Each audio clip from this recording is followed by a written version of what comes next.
Có kinh nghiệm thì từ có kinh nghiệm.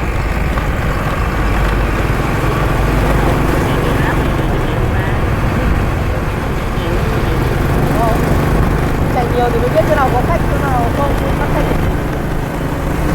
Trước em làm với bọn Golden Gate nó hay tuyển những kiểu mà từ nhân viên trở lên này, tức là nhân viên làm lâu năm xong nó kiểu nếu mà ông bà nào có năng lực thì nó sẽ đi học ấy, học rồi nên là nó thích kiểu như vậy, nó phải để trải qua từ cái nhân viên trở lên thì mới hiểu được quản lý mọi người như thế nào, cách làm.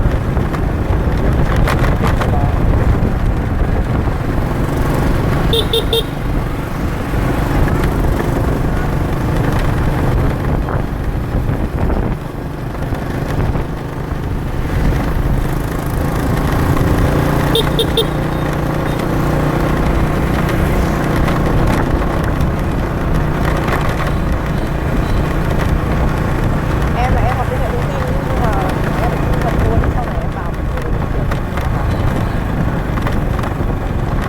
làm hiện tại thì em đi làm chạy Grab thì em chạy thôi, chạy kiểu có thời gian rảnh em chạy tôi nghỉ rồi. Em cái đấy thu nhập Grab em chẳng tính vào đâu, em có chạy đều đâu, một tuần Có công việc chính thì sao? không phải chính. Em hiện tại không đi làm chính thì em đi làm tự do cho mấy người anh em của em cũng làm.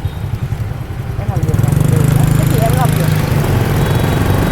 Còn chạy Grab này thì đơn giản một tuần em chạy rồi một buổi, có khi cả tuần cũng chạy, một tuần chạy 2-3 buổi nữa. Còn lúc thì em đi làm em đi quay phim các thứ cho anh em. Vâng. Đấy, học về thông tin sau này thì ra vẫn phải làm một thời gian để xem, để trải nghiệm xem cái ngành mình học như thế nào.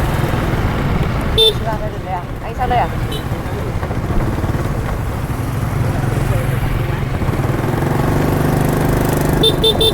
Nó chỉ một mảng như thế là anh cả cái này. Kiểu như quán nước ấy. Quán nước. Nhưng mà có kiểu đồ ăn đúng không? Đúng rồi.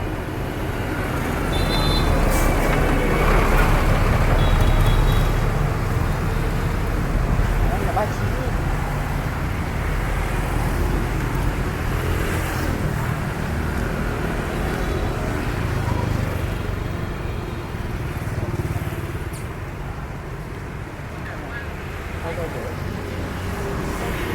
Cái này là 70 đúng không? 70 đúng không?